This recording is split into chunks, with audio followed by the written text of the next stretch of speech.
Now playing, get ready for the family reunion from hell. From the producers of the horror classic Evil Dead comes a brand new nightmare and the scariest installment yet. After her husband's mysterious passing, a widow seeks comfort with her in-laws in their secluded cabin in the woods. But as they one by one turn into something much more sinister, she discovers that every family has its demons. Evil Dead Burn. Now playing only in theaters. Rated R. Under 17, not admitted without parent.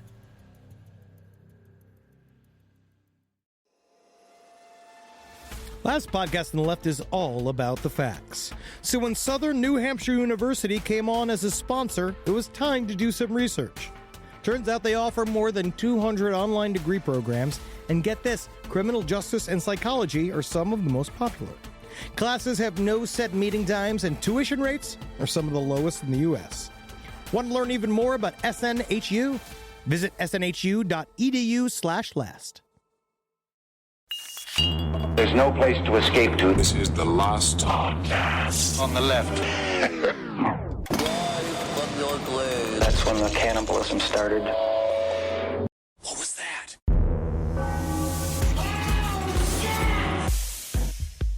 I can hear it as loud as a Jew's bell. Well, that's not appropriate. Jews don't even use bells. That's I like, don't know what Jews use. well, the Irish use the bell. What Irish use a bell? I don't know. They put them on their little loafers. You've lost your mind. All right. Irish don't use bells because they got to fucking sneak their way to the liquor cabinet when their mothers fall asleep. That's perfect. All right, welcome to the show, everyone. That's Marcus Parks. I'm Ben Kissel. With us, as always, all the way from Toronto, Canada. Kalaxar, do you notice when we pull the semen from the black man that it is whiter than normal? Is it because of the black skin and then the white semen? So... How dare you be racist? Okay. How dare you? I'm Barney Hill, and my semen is white as any other man on this planet. As white as a Chinese. White as a Native American. Well, actually, you know what? Now that I look at it, it's pretty white. That's good. That's healthy. It's better than a yellowy sort of, stucco type color. There's just so much of it. What do we do with this amount of it, Klaxar? I don't know. I say we put on what these humans call a birthday cake. Ooh, that sounds excited. Betty and Barney Hill, we're on episode part 2. Mm-hmm. It's very exciting. Where are we right now in this story, Marcus? Well, right now we're at November 23rd, 1962. We're just a couple of months after the event. They're still very disturbed by it. So they go and attend a meeting at their church where the inviter... Because you can imagine this, too. So Betty and Barney Hill have both been they've been trying not to talk about this, but Betty just won't shut her ever-loving mouth about it. And Barney is up to his fucking eyeballs with this kind of storytelling. Because when it comes down to it, it's like sometimes things that happen within a couple should be private. Mm-hmm. Right. But this is a pretty fun event if you did get abducted by an alien with you and with your, you know how girls always are like, let's solidify our relationship by telling all of our friends about it. But in this situation, the thing that sort of made the relationship bond involved an alien encounter. Mm-hmm. Yeah, if only there was a Facebook button that could share that. Yes, because it's like today, Betty and Barney were both raped in a UFO. In a UFO, you say?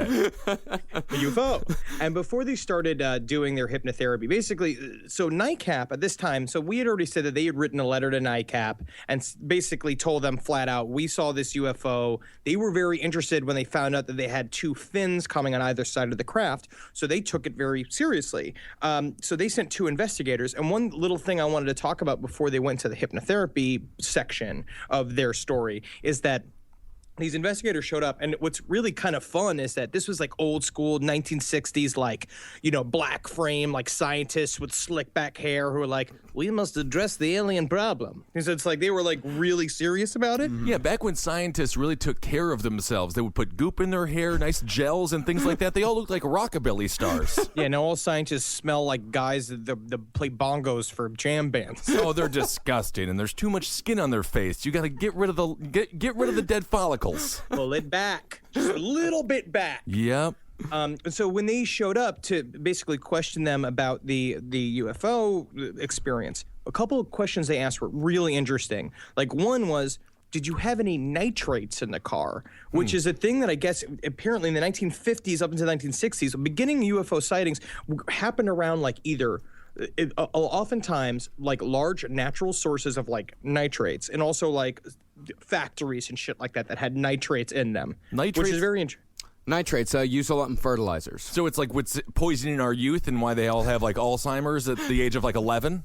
That's Also hormones. it's also what makes hot dogs pink. Ooh, I love a good pink hot dog.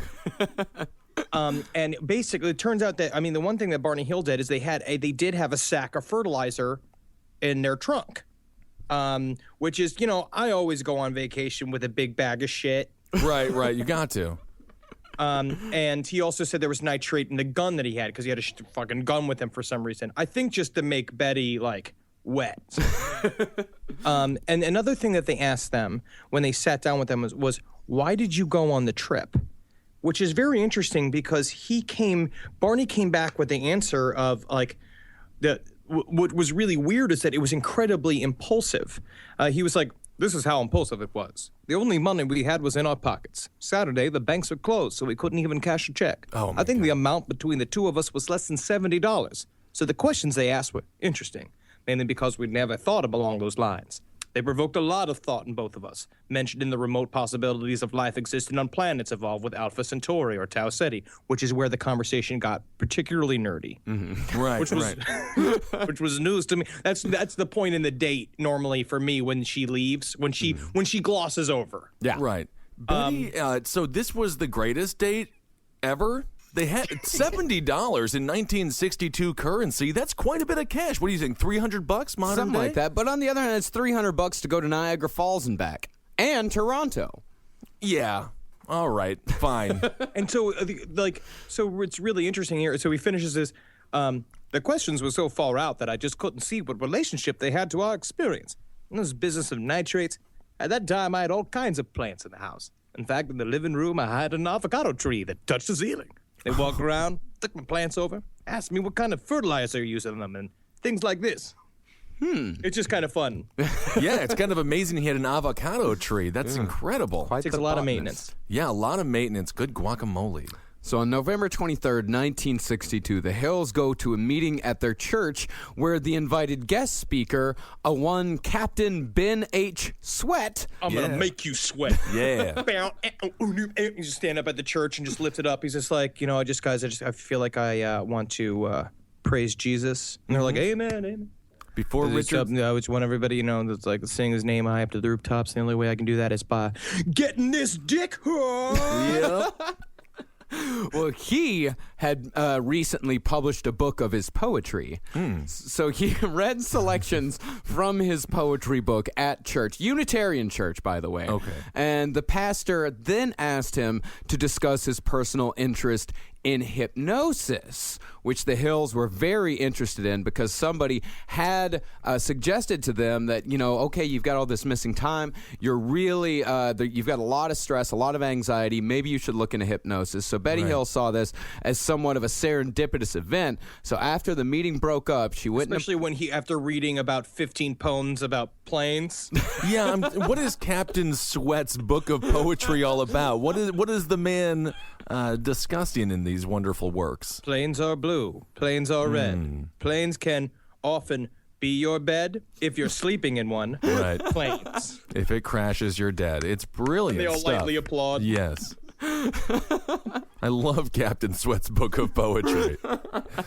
So after the meeting broke up, the Hills privately approached Captain Swett, told him what they could remember about the abduction, and he was very particularly interested in the missing time. So the Hills asked Swett if he would hypnotize them to recover their memories, but Swett said, wait.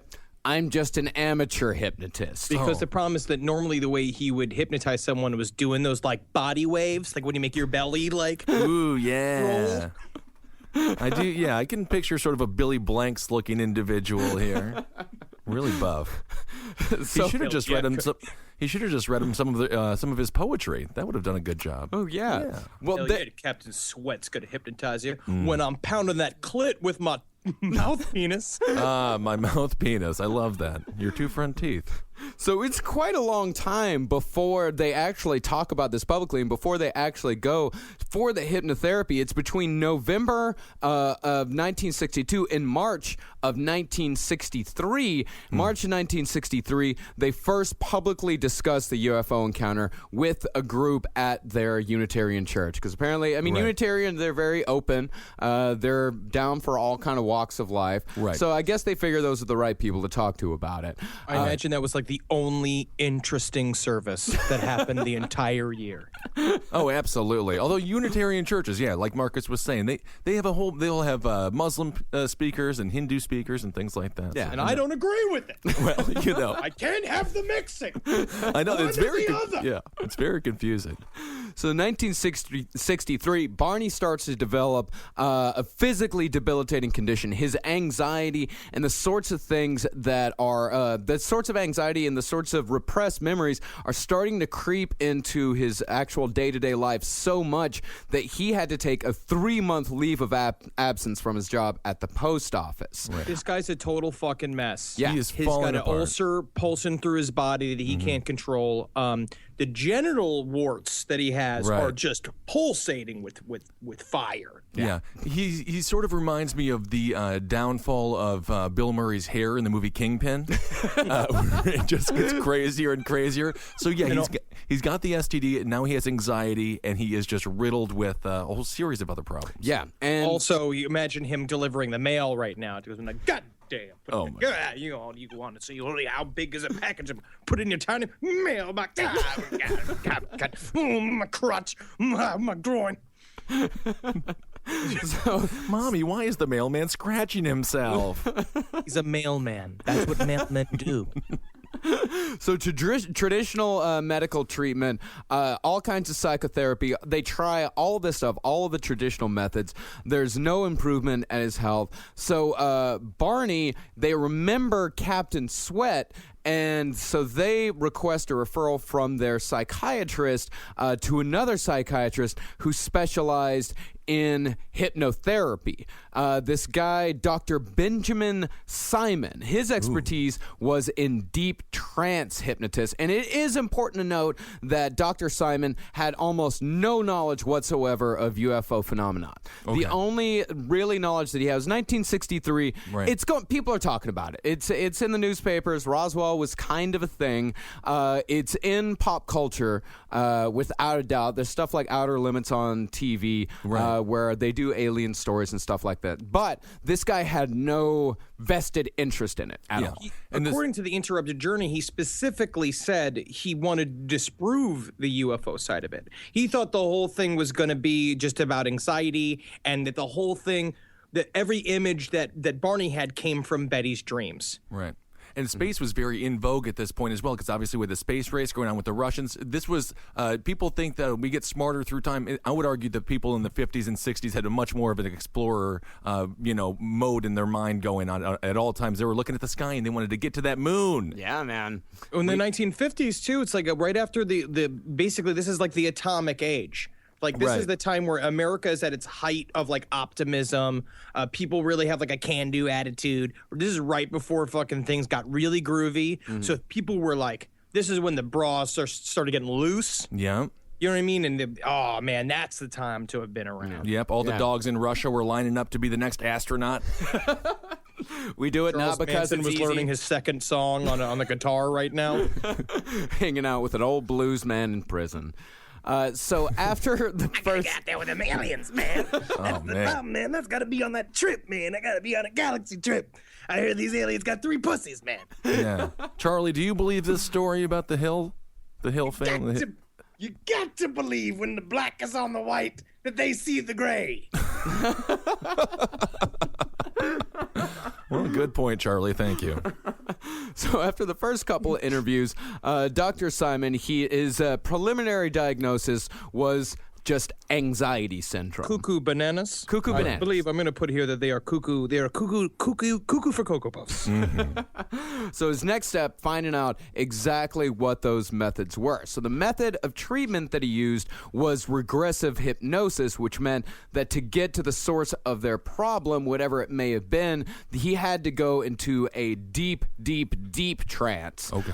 And to make these people, well, like essentially what hypnosis is, like what this type of hypnosis is you're trying to make people, like you want to trick people into being hypnotized. Right. Like what Barney Hill said about the hypnotherapy sessions is that he said that he would be going into a trance and then he would come out and say like, hey, man, I told you you weren't going to be able to hypnotize me. The guy's like, no, you've been under for 2 hours now. Right. Well, I mean, we were talking about the Unitarian church. I went to an evangelical church, and it's a very similar method they do when the priest or the pastor goes and touches people and they're supposed to fall over. I did that when I was 10 years old, and I fell back because you're supposed to, and then I licked up a girl's skirt. That is great. Yeah, that's a true story. That is great. So that was kind of fun. Like, I think that's why that practice started. Yeah. But I like how Barney even described the process. I thought it was really interesting. The way he actually was hypnotized. Right. Dr. Simon began talking to me, telling me that I was relaxing. And he had me clasp my hands together. And that they would be very tight, very tight. But I couldn't open them no matter how hard I tried. And I was standing there feeling very, very foolish because I thought if this is hypnosis, there's nothing to it. I'm just humoring the man. I don't want to hurt his feelings. I think he stopped and placed his hands over my eyes so that they would close. I said to myself that I wasn't really hypnotized. When he told me that I couldn't pull my hands apart, I knew that all I had to do was open my fingers, and I could do it. But I just didn't feel like opening my fingers. I didn't even feel I was asleep, and then I was aware that I was waking me up and asking me how I felt. And I felt very, very good, very calm and comfortable, like I'd smoked like a Gandalf stick or something, some sweet, icky, sticky, some wowie mowie. Right. And I no longer then had any fear of hypnosis. So it was possible the doctor just drugged him like Bill Cosby drugged all of his victims. And it's very I also sad. feel I'm being good with the Barney voice. I think you're being so, great with yeah. the Barney voice. Very much so. Very tasteful. Yeah. I have to say, I'm proud of you, Henry. It's the most respectful voice you have so far. So that's What am fairly I good. supposed to do with it? Yeah.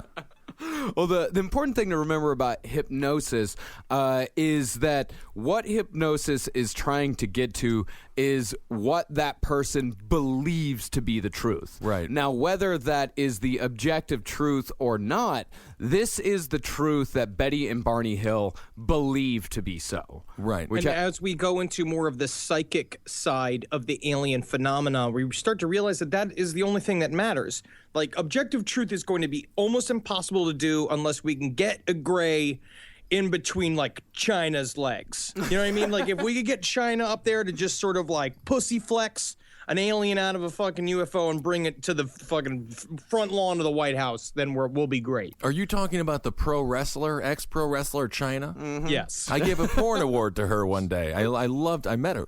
Yeah, I was there. You were there, Marcus. You remember. That's where I got my fleshlight. That's right, and you use it far too often. Glorious day. Oh, when is the anniversary of you and your fleshlights? Oh, my It just passed. It was in February. What did you get it?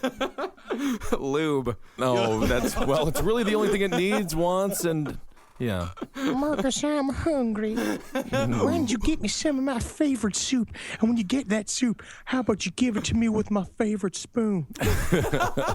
Of course. It's Campbell's chicken noodle soup and served with your dick.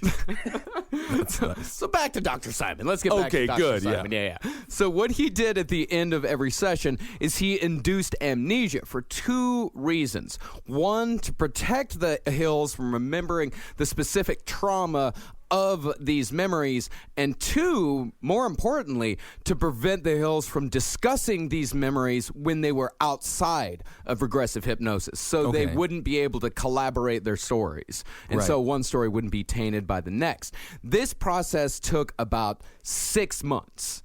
It was a very long process, hours and hours and hours of tapes, and he came upon the opinion that the Hills probably had been abducted, or at the very least was of the opinion that they believed that they had been abducted. Right. And this is all, what is hypnotherapy as far as what is the actual strategy being used? Is it just the power of just asking somebody to do something? But it's sort of like what happens with persuasion? aliens. It's sort of like what happens with animals. Animals can go into trances all the time. Like you can basically, that's kind of what training a dog is. Or like when you do a thing, there's something with chickens where you put a blanket on a chicken. I don't think that's a blanket on it. it. Go to sleep. Oh, come on. Well, you just want to make it cozy and tuck it in at night. Yeah, you can give any animal a pillow, it'll fall asleep. But you can do something. You can do something with like pigs or something, where you like stick your finger in its ear or something, and it gets all wackety. But you can. A lot of animals have trance states. Yeah. Okay. And we're just one of them. And the way you do it is essentially like meditation. Meditation is both a mental and a physical exercise. Right. So you can induce a trance-like state, which is actually a physical state. And obviously, Barney, he wanted to be hypnotized at the same time, too, right? He's like, you won't be able to hypnotize me, but he was in for the process. Yeah, That's what they say. Right. Yeah, that's what they say. So let's get to the missing time. Like, this isn't, we went through the first episode, we went through what Betty Hill's dreams were. Now, remember, Barney's missing time started when he saw the leader of the ship went back into the car, ran away from the hovering craft, and they drove, and all of a sudden, it was 35 miles later. We have the two beeping noises, where they heard a beeping noises, and then one set of beeping noises, and then another set of beeping noises, and all of a sudden they were 2 hours outside of their home. So Barney recalled driving the car away from the UFO. This is after the binocular strap broke. This is after he had looked at him. This is right before the missing time happened. And he said that he's driving down the road, and he said he felt irresistibly compelled to pull off the road and drive into the woods, which is consistent with Betty's dream of seeing the roadblock, of seeing, being diverted off. Right. And we've got some footage of that that we're going to play. This podcast is brought to you by Squarespace. Squarespace is an all-in-one website platform that helps you stand out online. Yes, that's right. You don't have to smash your face with a hammer. You can just start a business. It's got everything you need on Squarespace, from securing your domain to building a professional site and showcasing your work all in one place. Let's say you want to show everybody how you can carve your ribs out of your lower abdomen so that you look more like a Ken doll. That's amazing. You can bring your vision to life with AI-powered design or curated templates, plus flexible editing tools that helps you create something that truly reflects your style, especially if you are somebody that is trying to corrupt the young men of America. That's what Squarespace is really going to help you. Squarespace makes it easy. It makes it easy for you to put all that together, and you just go to Squarespace and do it all. Thanks, Braden. Head to squarespace.com/left for a free trial. And when you're ready to launch, use offer code LEFT to save 10% off your first purchase of a website or domain. This is a paid ad by BetterHelp. Stigma shows up in a lot of different places. I know I had to explain to my handyman about the devil imagery in my home. I had to explain that in our home, El Diablo es bueno. And he reluctantly agreed. I think largely just because he was in my home and he was scared. But over time, he began to see, the devil can be my amigo. See, even in 2026, stigma can get in the way of a lot of things, right? My handyman almost didn't put up my floating media cabinet, right? You got to get support for your mental health. Maybe you've encouraged friends to consider therapy while avoiding taking the first step yourself because you're busy, worried what others will think, or telling yourself you should handle it alone. No, you need a team. Get therapy with BetterHelp, the world's largest online therapy platform. Give me a space to slow down and talk through what's building before it feels unmanageable. So let's take a short questionnaire to identify your needs and preferences, and BetterHelp will handle the initial therapist matching work for you. Their industry-leading match rate means BetterHelp typically gets it right the first time. Feel confident knowing BetterHelp therapists work according to a strict code of ethics and are fully qualified. So don't let hesitation hold you back. Find support with BetterHelp. Sign up and get 10% off at betterhelp.com/lastpod. That's betterhelp.com/lastpod. It's obvious we love true crime. But it does make us feel a little paranoid about what's out there, as it should. And that's why it's so important to get a home security system that gives you peace of mind. With SimpliSafe, you can stop crimes before they even start using their AI-powered cameras to identify threats on your property and alert US-based live agents to take action. Like arriving in a helicopter in the night, coming down from the helicopter, zipping down and breaking through the windows with their big axes, and going through the house, ripping through the walls, finding the criminals. It's easy to do. SimpliSafe has been a game changer for us. And the best part, there's no long-term contract. We've used it since the very early days of SimpliSafe here at LPN, and it keeps us safe, doesn't it? It keeps all of our thoughts inside the building. Then there's the ones we let out because they have to go out because that's a part of it. But SimpliSafe keeps the other thoughts safe. And for that, we say thank you, SimpliSafe. And we want you to experience the same peace of mind as we, which is why we've partnered with SimpliSafe to offer an exclusive discount to all of our listeners. Right now, you can get 50% off your new system by visiting simplysafe.com/LPOTL. That's half off at simplysafe.com/LPOTL. There's no safe like SimpliSafe.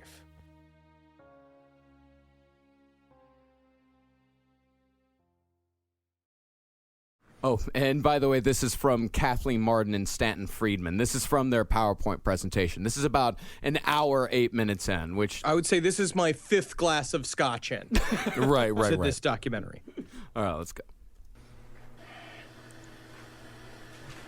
Then I thought, well, are they in a car and the car broken down, or what are they doing there? And Barney, of course, had to stop. And then he stops the car, and these men started to come up to the car. They separated. They came up in 2 groups. And when they started to do that,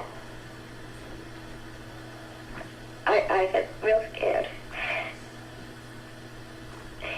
And the car motor died, the car stalled, and when they started coming up, Barney tried to start the car. He tried to start it, and you know how a motor of a car would just turn over, it won't fire. And he started to start the car. I start the car, it won't start, and then the car goes, and I think, well, I can't get away from it. If I get the car door open, I can run in the woods and hide.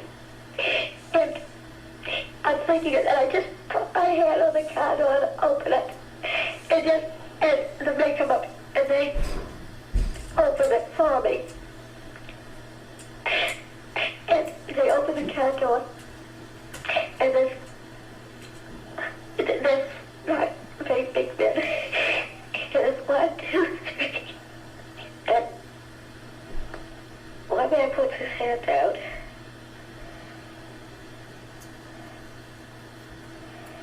I don't know what happened.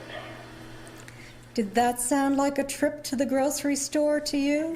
You know, to the level of a trip to the grocery store? Oh, She had such a hard-on about the fact that, because that's a part of what they were saying, is that she, that when Betty was talking about this during her hypnotic regression, that they were like, oh, she didn't really experience it because she was talking about it like it was a trip to the grocery store. Right. I just want to, if I was with Betty, I just want to be like, so Betty, is the date going well? What's happening? I love the story. The way that she was contemplating and choosing her words so carefully, it reminded me of myself at a Taco Bell.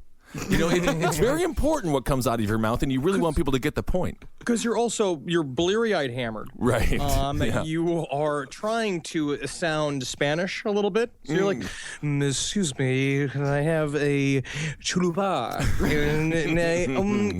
Would I perchance fancy a gordita? And I gotta tell you, I would fancy a gordita right now. You know what I'm talking about? Yeah, and then I walk out with a bag just full of hot sauce packets, and I'm like, I think it went well. So Barney, super anxious at this point. They're still outside of the car. They haven't gone on to the actual UFO yet. He said that the leader asked him to close his eyes, and when asked how the experience felt, like, this is fucking terrifying, Barney said, I felt like the ice pushed into my eyes. Oh, those eyes. They're in my brain. Those eyes, these eyes have seen a lot of love, but they're never gonna see another lover like I had with you. And now, here's also what's really interesting, because originally when they described these aliens, when Betty originally described these aliens, she said that they were, like we said before, gray-skinned, purple lips, large noses, right? Kind of like little Jimmy Duranys. Exactly. But now, which our younger audience will have no clue. Google Jimmy Durante. You'll love Jimmy him. Durante, back when entertainment was something special, when entertainment wasn't done by beautiful women with big tits, it used to be done by ugly guys. The Italians used to have power. It's weird anybody would give those meatball addicts any sort of power. Oh, it's ridiculous. Crazy America, huh?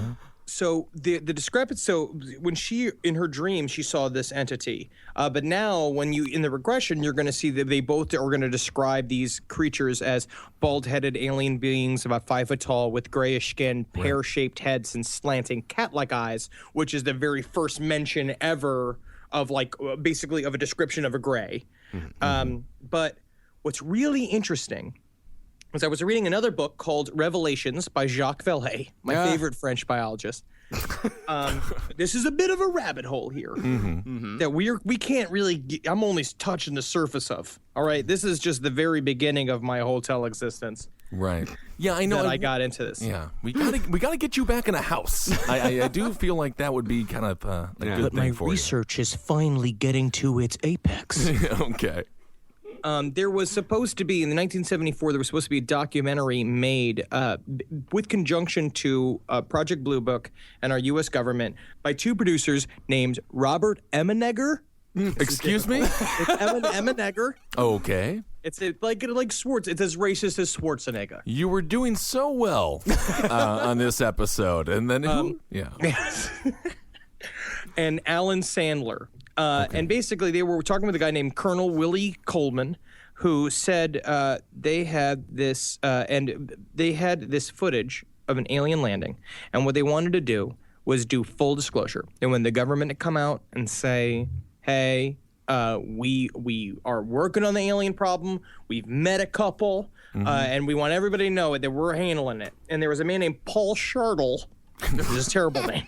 Schertle. Okay. Schertle is that tiny smear of shit. I shirtled my pants. And he said that he had this footage. Basically, they were going to release to these two producers of a craft landing at Holloman Air Force Base, and the shaft opening up, and two guys coming out of it that are gray skin, purple lip, big noses. They basically go with the general to a commissary and have fucking lunch with each other, and it's all videotaped. It's supposed to be like 800 feet of tape, and they got it, apparently, and they were supposed to give it to these producers to make this big tell-all, like, alien documentary, and then, for some reason, it didn't go through. So, aliens are very interested in fertilizer and military lunch? Is that right? I think they need It's the ration lunches. Oh, But I see. I just found something. It's just one of those. I mean, like, yes, I was stoned when I was reading all about all this. But I also feel that the coincidence is pretty interesting that same description of alien is used in this one book from technically a military source, and then also from Betty Hill's imagination. Right. It's and I wonder, that to me again leads to the idea of an objective truth is impossible to find with aliens because of the psychic nature of the phenomenon. Well, no, I agree completely. Yeah. We all put our own, when we see something, we all make sense of the things that don't make sense in our own way. While they may be similar, they're probably not, when I see a gray, it's probably not going to look exactly like what Ben sees when he sees a gray. No, when I see a gray, I see a future wife, and you just see a piece of thing that you want to throw away, a piece of trash, Marcus. Treat grays with some respect. I'm looking for love.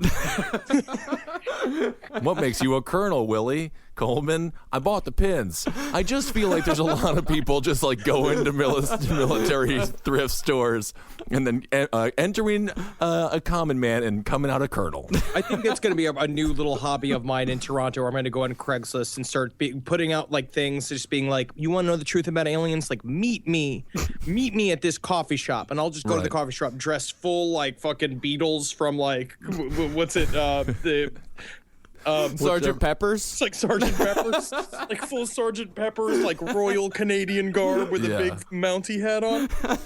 I'm glad that you could come. Yeah, if you could just start dressing like you're a part of the military, that would make me so happy. And just scream about aliens on the street. You'd make General Stockdale look totally sane. Before I can tell you the truth about aliens, I'm going to need to make this official by playing "O Canada" on the kazoo. And that's the thing, you play "O Canada" in this place, everybody's pants fucking drop. So how's filming Heroes going? It's going great! Oh, okay. So the Hills are taken onto the craft at this point. They're actually being taken. They get taken up a ramp, and they're taken into separate rooms to be given medical examinations. Both of them involved both physical and mental procedures. They tested skin, hair, and nail samples. Betty, they both got some very invasive shit done to them. Betty had this long needle inserted into her navel, and she was told that it was a pregnancy test. So let's listen right now to Betty's own words as to what that experience was.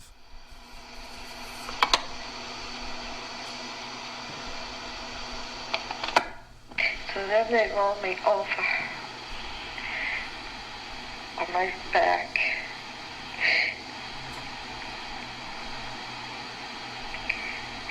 And the examiner has a long needle in his hand. And I see the needle. And it's bigger than any needle I've ever seen. And I asked him what he's going to do with it. And he said, just a simple test, it won't hurt me. And I asked him what. And he said he just wants to put it in my navel. It's just a simple test. And I told him, no, it won't hurt. Don't do it. Don't do it. And he said, no, it won't hurt. And he sticks a needle into my navel. And said,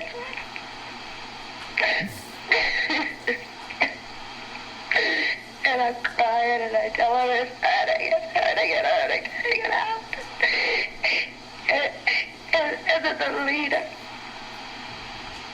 he goes over and he puts his hand, runs his hand in front of my eyes. And he says, I'll be all right. I won't feel it.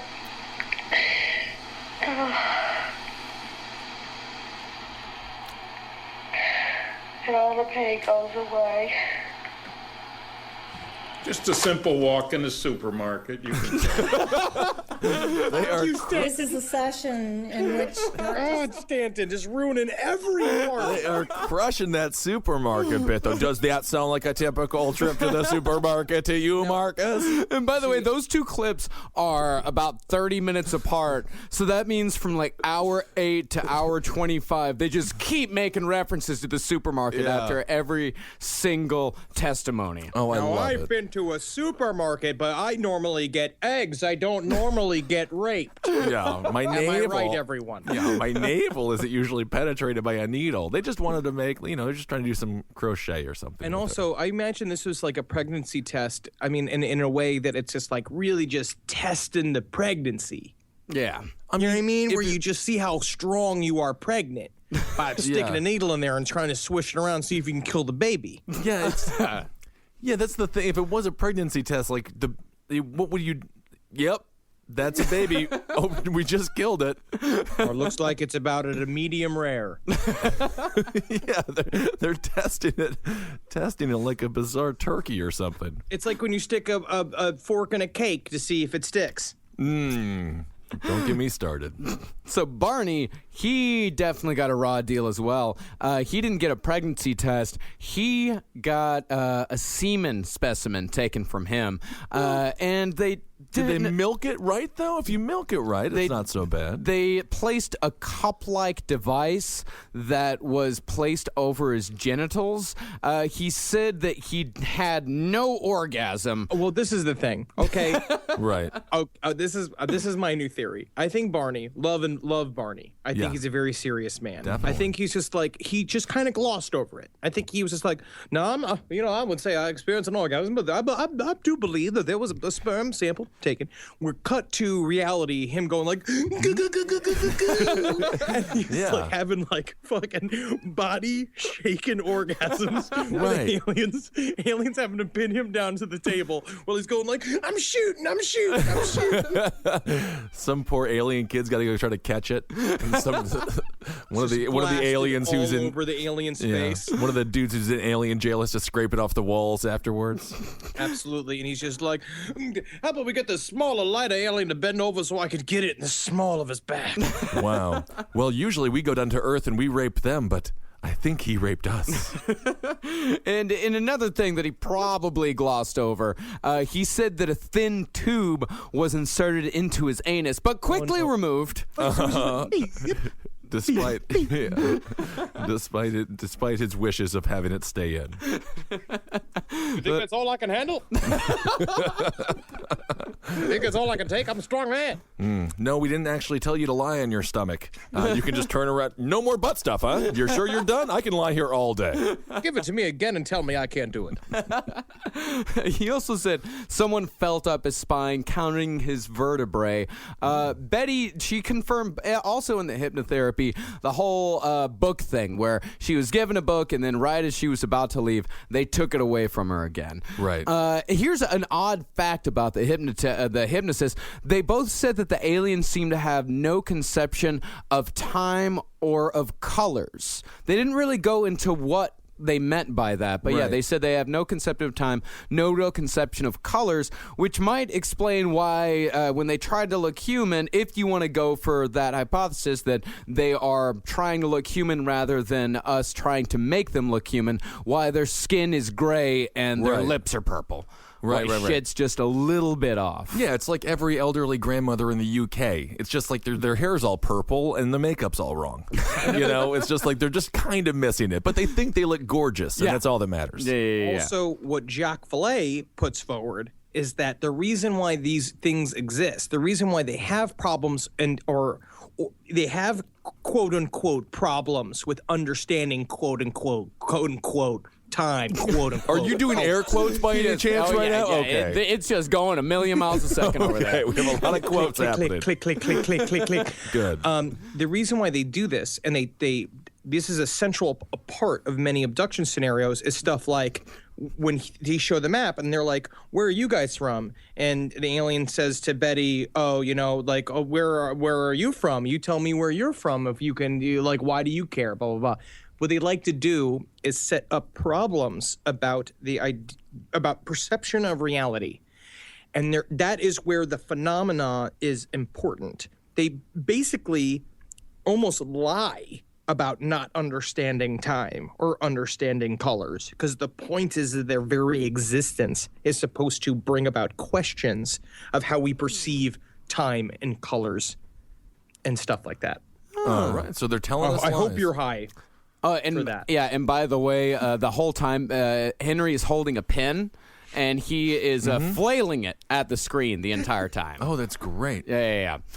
So Betty reported a conversation with and by the way, the aliens were also very surprised that Barney's dentures could be removed. Ooh, my grandfather used to do that trick with me all the time when I was a kid. But it was weird is that he had like a sets of like dozens and dozens of dentures, right? From like all over the middle of Europe. No, this was my grandfather that was from America, and your father was in the NYPD. Yeah, but I don't know how big his gold collection was. Well, I don't know how big my grandfather's gold collection was. I have tiny pieces of gold, tooth-sized pieces of gold. I think that we discussed off-air curbing it. With the grandfather talk. I had another American grandfather who had dentures, and he took them out of his mouth, and I would laugh and put them in my mouth, but I already had teeth, so I had a lot of teeth. So Betty reported that the leader, that she understood English. Barney also said that he heard them speaking in a weird mumbling language that he didn't understand, but he also understood them in English. So they were kind of going back and forth between speaking to them in their language. Remember that weird kind of European accent and a sort of like mumbling language, like a weird language, almost like they were trying to figure it out between each other. A full a muddling of the English language. Yeah, but even so, Barney also said that when they communicated with him, he said that there seemed to be, quote, thought transference. Right. And he didn't really know. He had no idea what telepathy was at the time. So that was the only way that he could really explain it. And they said, both of them said that they never observed the beings' mouths moving when they were speaking to them. They were communicating in English, but they weren't actually saying the words out loud. All I know is that's interesting too is how he perceived the eyes. The eyes to him were always floating in front of him, while they're kind of chipping away at the block he had about the missing time, leading into the Interrupted Journey is an incredibly long book. I read the whole thing.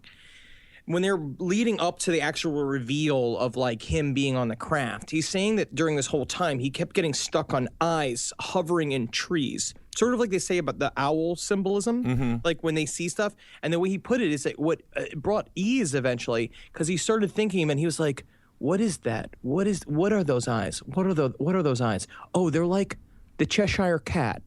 Oh, he's just the Cheshire Cat." And started getting focused on this thing. It's very interesting how he perceives how telepathy can do that, just kind of override your whole function of perception. Right. It all becomes gobbledygook. Yeah. Mm-hmm. So he just knew that they knew that he was thinking what he was thinking, and he knew that what they were thinking, even though no words were expressed. Yeah. Yeah. They both expressed that. That was both reported by them. Also, when you go to Taco Bell. Yes, they know I'm in there to just buy half of the menu. And if it's a Pizza Hut combo Taco Bell, I'll throw in some breadsticks, but put some cheese on them, but just charge me for the breadsticks. That's one of my funny jokes. Yeah. So as they left the craft, the way they described the treatment that the aliens gave them is that the aliens treated Betty and Barney how humans might treat experimental animals, like how we would treat a monkey in a cage. Still well, but also still with no emotion. So after they were released, they were given hypnotic suggestions so they would remember nothing of the experience, which is what supposedly accounts for the amnesia, which was broken by the counter-hypnosis. Right. And I've got a quote here from Dr. Stanton Friedman, our man from the video. He said apparently he was described by one of the sources that I found as being, quote, a nuts and bolts man. He issued a statement that said, "By no stretch of the imagination could anyone who knows them conclude that they were nuts." I hate him. I thought he was a nuts and bolts man, though. So he's just a bolts guy. No nuts. No nuts to be found. Yes, you guys. Just your typical trip to the grocery store. I don't want to talk about my movie, but let's give a little bit of a talk about my movie. Yes, indeed. I would love to hear about it. It's called Stanton Finds His Balls. Oh, wow. Where were they? You know what's funny? They were between my pockets. I can't believe it. Isn't that the place to keep them? So Betty's account was very similar. Her account during hypnotherapy was very similar to the events of her 5 dreams. There were notable differences, though. Details pertaining to the capture and the release were just a little bit different. The technology on the craft was also different. The short men had significantly different physical appearances than the ones in her dreams. The sequential order of the abduction, the 5 dreams that she had to set them out in sequential order later. Like the first dream was of the medical examination, the second dream, the car abduction, we talk about editing a movie. You don't shoot the first scene first. You put it together at the end. Yeah, exactly. She filled in a lot of details, but contradicted some of her dream details, which points to the possibility that they are 2 distinctly separate things, and also somewhat refutes the skeptics' assertion that these are just Betty's dreams. that Betty dreamt all this stuff, and she described it to Barney, and they're just remembering those things. So because you look at her dreams are sort of like a game of telephone when it comes to her perception of reality. Yes. Eventually, it's like your brain, because we don't even know what dreams are for. A lot of times we think that dreams are either, they say it's supposed to be like your brain is like organizing information and kind of dealing, and that's why symbols pop up, because they're dealing with deep set, weird unconscious information all the time because of all the shit that we see but don't perceive, or all the shit that we see but don't consciously remember that just end up in the fucking data bank. So yeah, of course there's going to be some discrepancies, but I'm no scientist. I have terrible dreams. yeah. I had a dream the other night. This is true. I had a dream that I was eating like just a bunch of food all throughout my dream, and I woke up totally full. So that's kind of a fun diet. Why don't you take that plane over to fucking Africa, Ben, and help those people? Well, see, now you've derailed again. That's unbelievable, Henry. Call me a squirrel, 'cause I'm covered in acorns. That's right.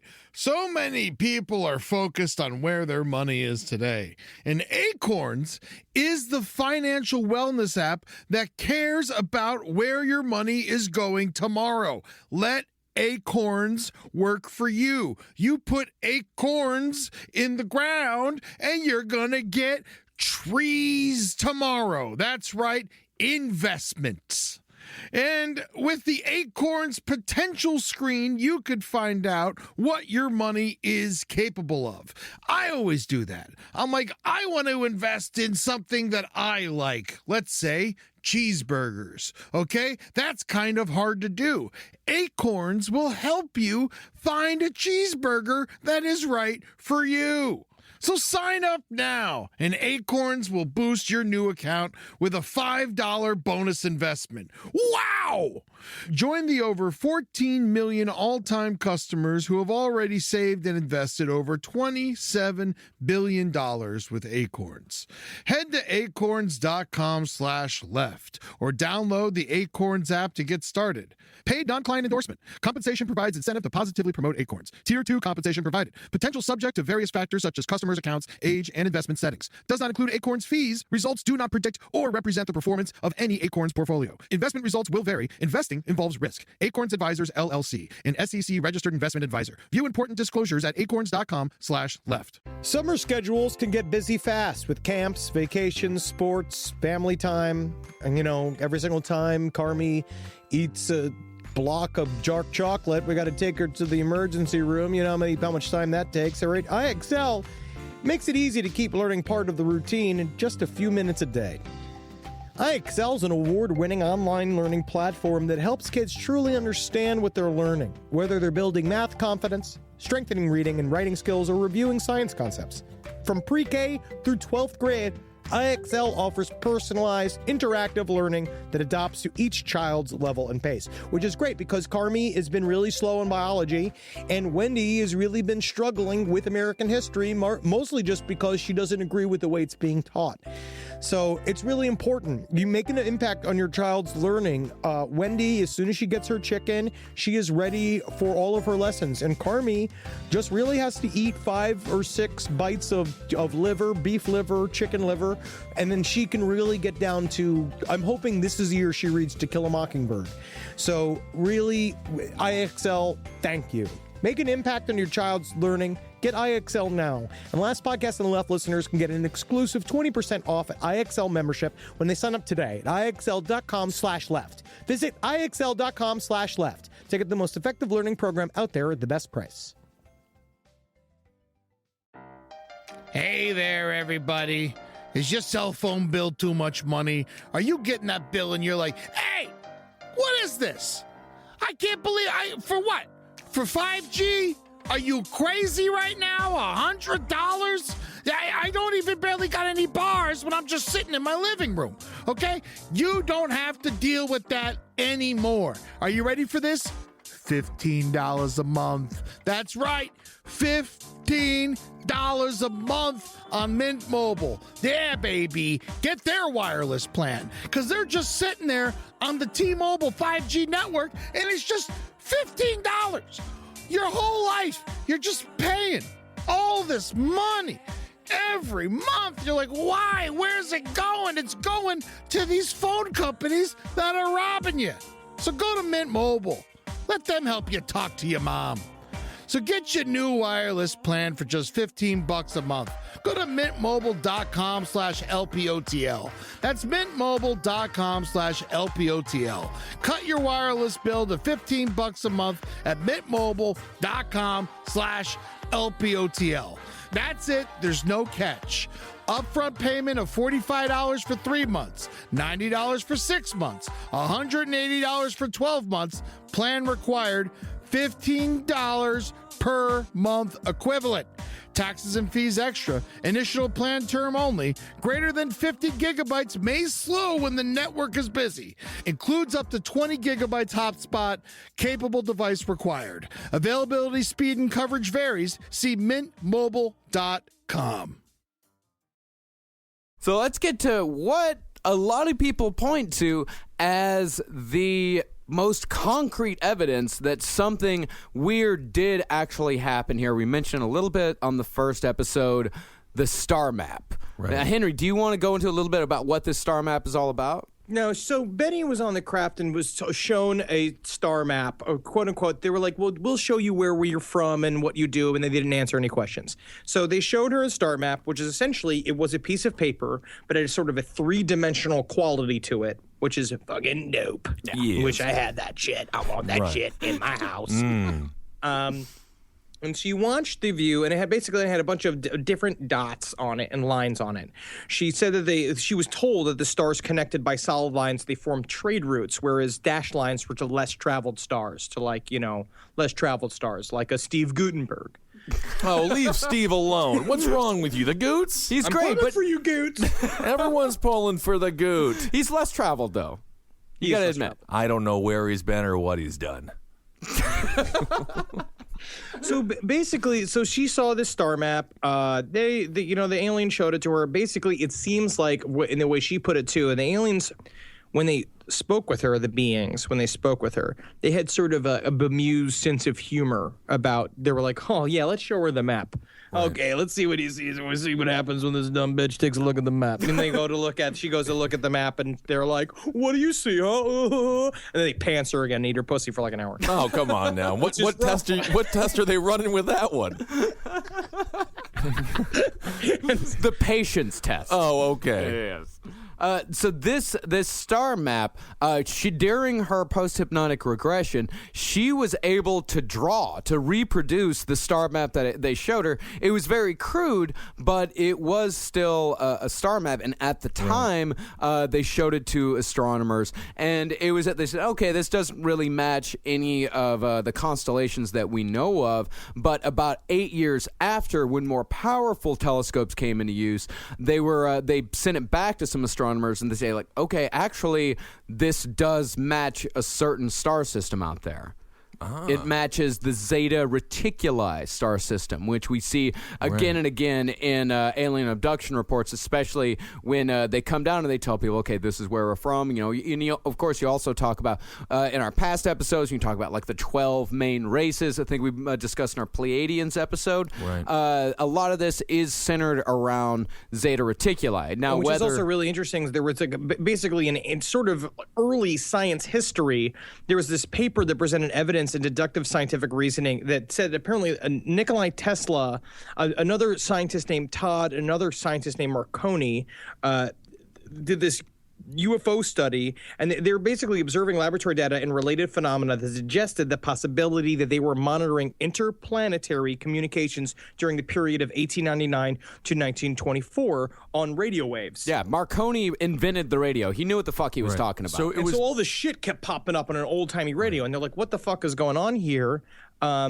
And I guess during that same time period, this Russian theorist, Konstantin Tsiolkovsky, deduced a model of an intelligence existing independently of terrestrial influence, and the paper examined the possibility of identical radio signals in this time span, possibly emanating from Tau Ceti, which is right next to Zeta Reticuli. So maybe we're getting some of that shit. So it was Marconi, Tesla, and Todd. Those were the three that did it? Well, Todd was the one who brought Nicola the burgers. Giacometti and Todd. Hey. I'm Todd. Yeah, I'm part of the project. Name's Todd. Yeah. So, no, you guys wear muscle shirts, huh? Yeah. Yeah, my wife's a real bitch, but you should see the fake tits that I bought her. Yep. So on August 4th, 1969, this is what this woman, her name is Marjorie Fish. She was a school teacher, amateur astronomer. She got involved in the case in 1969. And unfortunately, the same year that Marjorie Fish got involved in this case was the same year that Barney Hill died from a cerebral hemorrhage. Okay. So Barney Hill died not too long after the actual event, just about 8 years. Oh, okay. So he died in 68 or 69. 69? He had been in poor health for like years. Yeah. And the stress of this whole thing essentially killed him. Yeah. It really did. Right. I mean, he was after the post-hypnotic suggestion. They were after they had kind of gotten all this stuff out, they were definitely improved. It helped them. Whether this whole thing happened or not, whether it's real or not, the fact does remain that this post-hypnotic therapy did help the Hills. Right. It did help them get over their anxiety. It did help them get over their fears. And they were happy, healthy people afterwards. Right, right. Relatively happy, healthy people. Barney still was dealing with, Betty talking about aliens constantly. Yeah, I mean, they're as happy as an interracial couple could be in the 60s. Yeah. It wasn't exactly the smoothest ride. They could be as happy as anybody else, Ben. Yeah, I know. They should have been able to be as happy as everybody else, but aliens are abducting them and the KKK wants them dead. That is true. Yeah. So this woman, Marjorie Fish, she was the person that Betty Hill originally drew the star map with. She said, or she was the one that showed her the star map. She said during the post-hypnotic suggestion, she drew it without actually paying attention to what she was drawing. It was, what do you call it? Automatic writing. Automatic writing. Right. Yeah, so this is something that came completely from her subconscious. She described the map as three-dimensional, as if looking through a window. The stars were tinted and glowed. The map material was flat and thin, and there were no noticeable lenticular lines. It sounds a lot like a reflective hologram. And she said that when she was looking at it, she was standing about 3 feet away from it. She said there were a lot of other stars on the map, but she was only able to specifically recall the prominent ones that were connected by the lines in a small, distinctive triangle off to the left. There was no concentration of stars to indicate the Milky Way, suggesting that it represented reality. It probably only contained local stars with no real grid lines. 3 of these stars in the clusters were unknown until 1969, and no astronomer knew of their position until 1963. And of course, the Milky Way, that was also the name of the thing that the aliens did in order to ejaculate Barney. Oh, yeah. What are you going to use? The Milky Way. Czar, why don't we give him the Milky Way cup? Oh, but we just got to jam his huge genitalia into it. Oh, my goodness. Yeah, you got too much to handle there, alien.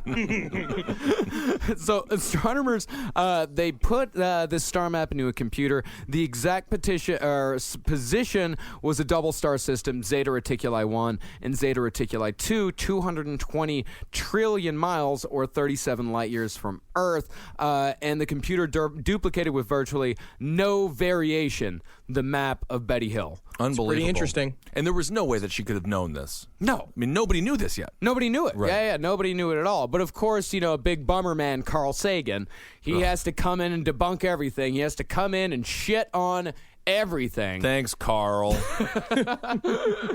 He argued that the seeming star map was little more than just a random alignment of chance points.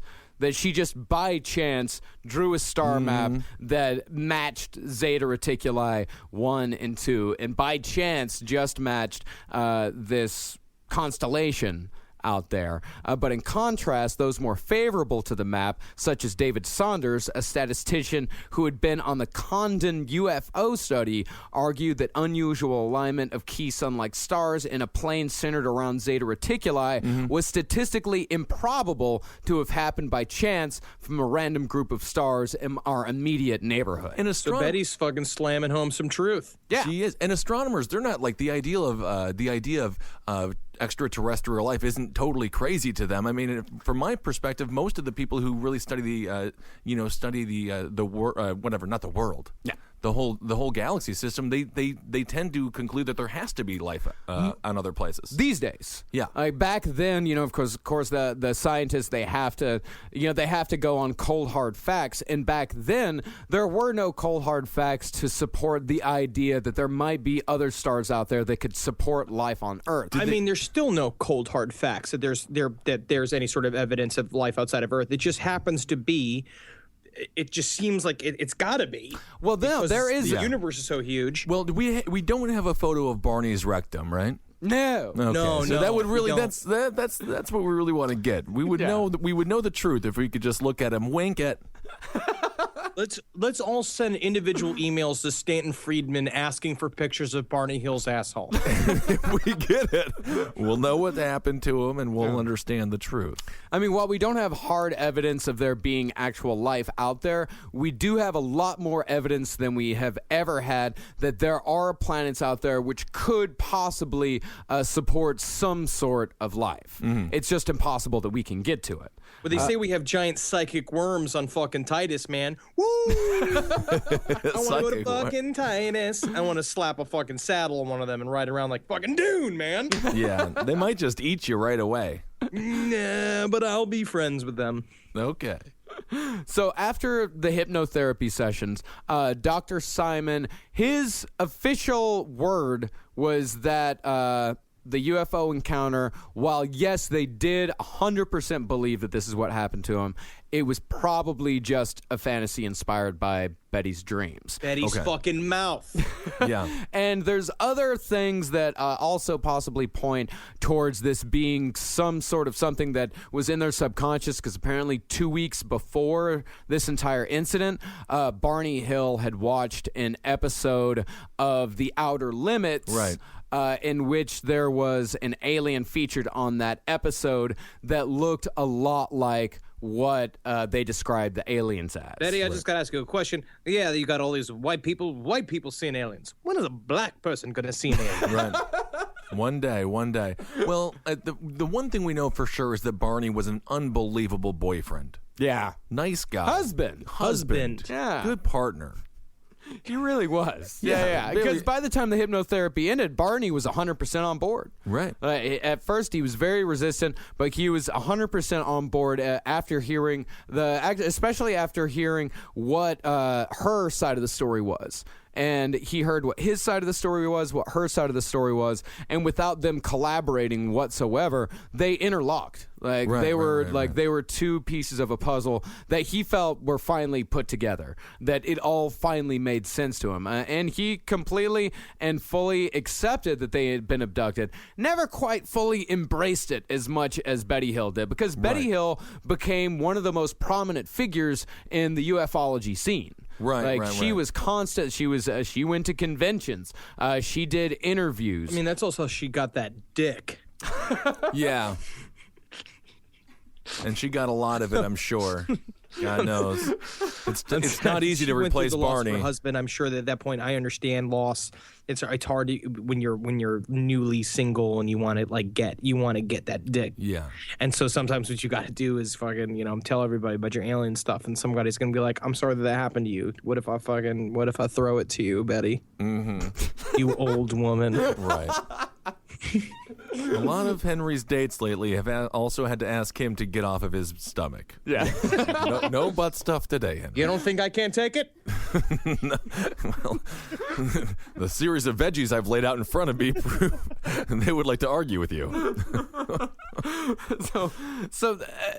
I mean, one of the big questions a lot of people are probably asking, if these people were so private, if they really didn't want to talk about it that much, why do we know so much about it?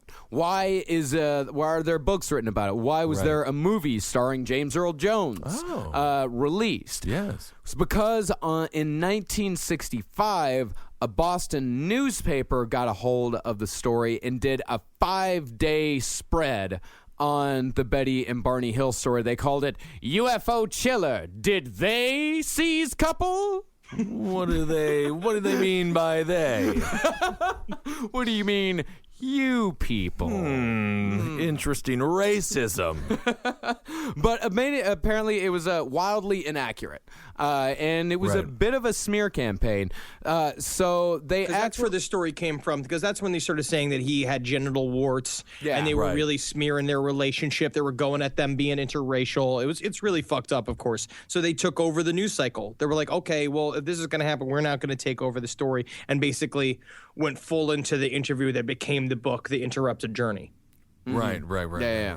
So as the facts of the Hill case came to public knowledge after they came out, after Simon released the tapes, after they actually had made some public statements refuting this Boston story, two notable, respected professionals investigated the story and made their conclusions. One was Dr. J. Allen Hynek, who at the time was professor of astronomy at Northwestern University and later to be an Air Force consultant on aerial phenomena. He eventually would create his own UFO studies. The other, of course, Stanton T. Friedman, who, it must be said, is a nuclear physicist. No, and that's the problem. Yeah. It's like that's what it is. That's what nuclear physicists are like. They're big, fat, annoying. They wear dumb pants, have big thick glasses. They just have very important brains. Yes, they do. So there is a lot of people with high credentials that support the Barney and Betty Hill story. Absolutely, because Hynek was a consultant to Project Blue Book, so he was a part of the actual system, the government system that was used to fucking investigate this whole thing. And he wrote a book called The UFO Experience. He says that they did reveal something that seems to be really true in hypnosis. Right. And people all say that. They say that it's what it is. It's about hypnosis. Again, it's the question about objective truth, is that they believed that it happened. Yeah. So, and that's as far as you can say. Well, I mean, you can put that with the star map. You know, there's the star map, which is the only, I guess you could say, the only hard evidence that we actually have. And the biggest problem with the star map is that it had Crispin Glover at the wrong house. Yeah, of course. Always. I would like a refund of this bus tour. I didn't actually get to see. So this is the abduction case that started it all. Mm-hmm. It's amazing, and really, I mean, the racial thing is very interesting. You know, the fact that this story got any traction whatsoever is fascinating. Yeah. It's a wonderful. It's a great story. I'm glad we were able to cover this one, man. And let's just, kudos to Barney Hill. Just crushing that white pussy. Jack Johnson tried to do it, that famous boxer. He got ran out of town. Yeah, but he was giving it the long slip. Yeah, Barney's the man. And it doesn't matter if your white girlfriend, future wife, ended up being a little crazy. You're still, sludging through that, and you got that STD from a random chick. The one thing with Betty, though, is that she had some jowls. Yes. Yeah, I mean, yes, she did. Right. Yeah. Not to discredit her because of her looks. No. But those jowls make me hate her face and make me not trust her. Right. Well, it's all real. Barney and Betty Hill abducted by aliens. Well, thanks everybody. Aliens. Thanks everybody for listening. If you don't subscribe, go to iTunes, subscribe to the show. Really helps us out. Rate and review the show. That helps us out too. Follow us on Twitter at LP on the Left. Go to the Facebook group. Join that. We got over 4,000 people there now. It's a real great community. We are fucking cracking the whip on that Facebook group. Fuck yeah, man. Well, be nice to each other and stuff like that, and contribute stories that are fun. I don't personally mind the gore, but the Facebook group does reflect on us. Yeah. Play to the height of your intelligence. I don't like the new people joining, but the new people joining are the reasons why it's successful. It's the reason why we just love doing this podcast. It's our favorite thing on the face of the planet. It's a lifeline for me. It's how I reach out. Oh my God! Yeah, and you're doing such a good job doing that. Yeah. Yeah. So, if you post a gore, then wait 5 more posts until you post another one. Post paranormal or something about Michael Myers or Freddy Krueger. Anything. Yeah. And you know what? The gore, some of the stuff is pretty cool. Someone posted a Ouija picture the other day, very cool. which is really cool. I mean, that's got some historical context, but I don't want to see some dude who just got his head run over while he was on his motorcycle. That's not contributing anything. So, put something out there that contributes something, that might actually spawn a conversation rather than just having someone go, ew. But and I just want to give a shout out to Mandy. What's up? Mandy's up. And I also want to give a shout out to Carmen, Amy, and Tim over in Australia who gave me quite a series of drunk messages. But you guys are on the opposite of the planet. So you're sending me stuff, and I'm just waking up to it. That's great. Let's give a shout out. You know that. And let's give a shout out to Natalie Jean, who is actually in studio listening with us today. She's a horror icon. Find some of her works. Yeah, and she's Ben's hostage right now. Yeah, it's very good. And I'd also like to give a shout out to the mysterious benefactor who sent me a Scientology book, but did not include a name or a forwarding address. Was it Miscavige? Ooh, it might have been. Yeah, Bring it, Miscavige. Where are you at, Miscavige? Yes. Also, Lord Andros, talk to Crystal again. Okay. Okay. What, now you're just doing personal connections, That's Henry? what happened. You're turning into Delilah? What is wrong with you? Love lasts only when love is gonna last. Perfect. And if you want to really help us out, go to cavecomedyradio.com/last podcast on the left. You can buy a Last Podcast on the Left t-shirt there. They're $25 for domestic, $40 international. And you can, and hell, if you want to just throw us a buck or two, that really helps out a lot too. We've had a bunch of people do that, and that stuff really adds up, and it really helps us out. Last thing, Heil Geen, everyone. Yeah, I'm going to give a hail yourselves. Thanks so much for supporting all the CCR shows that especially Marcus and I do together. Yeah. Hail Satan. I am getting a grasp. I'm gonna say grasp. A grasp? on chaos magic. And so shit's about to go down. I don't know what's gonna go down, but shit's about to go down. It's going to be big, yeah. Yeah, So, and since you're doing chaos magic, you can say Grisp. You can do whatever you want. That's right, man. I'm my own avatar, man. Henry, quick update. Dating life, how you doing? Things are fine. Things are good. Things are. Toronto is Satan works in mysterious ways. Yeah. I got weed. Okay, good. So Satan brought you a weed dealer. That's all that matters. Let's do a Magustalations. Magustalations, everyone. Alni. Goodbye. Fuckers. You're fuckers. Oh, leave them alone. For more shows like the one you just listened to, go to cavecomedyradio.com.